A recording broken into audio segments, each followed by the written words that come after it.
So I've been using Crosscut Sleds probably for 35 years, and about the most sophisticated thing I ever did was put on a block so that when I'm cutting pieces of material I can cut them a consistent length. But when I made this new sled, I thought it is time to try some of these things I've seen in woodworking magazines over the years, like a flip stop that can be down or up to let the material go through.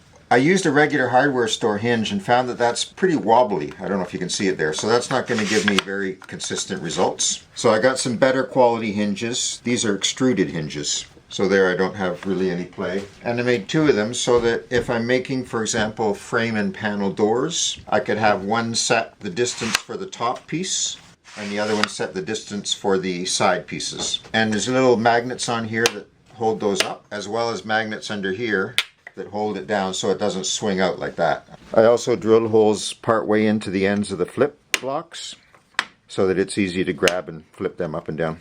Another handy stop is this thing, which is used when you're cutting very small pieces, because if you had the normal stop block there, as you make the cut, this little piece is going to dance around and get all chewed up in the blade. So what you need to do is move your block away. That router is just to get the spacing. Now I can come in, set my piece of wood, move this away, make the cut, and then repeat. And that would allow me to cut off a lot of pieces of exact the same width. And on here there's a screw, which is 20 threads per inch. So one turn of that screw will move this by 0.05 inch. So I can make fine adjustments if I want to tweak the distance that I'm cutting here. I found it helpful to make this just a thumb width higher than the fence. It gives a nicer grip for sliding it, and then also these holes are just put your fingers in.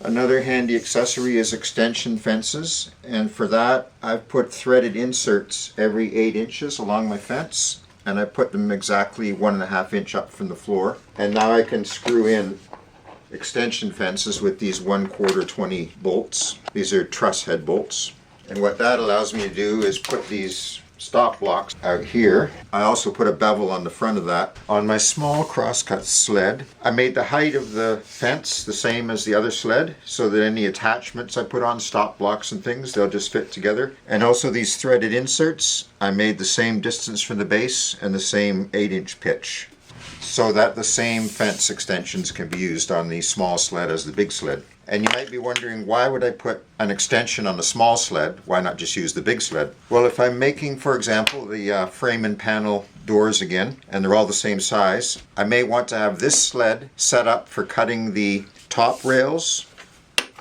and then the side rails, while the other sled, the big sled, I may be using for cutting the panels that go inside. And then I don't have to attach these to the big sled and have that interfering with its other use. Another accessory, if you want to call it an accessory, is to simply clamp a block of wood to the edge of the table in a position that stops the sled when it's cut far enough. So that saves, reaching too far or having the blade come through.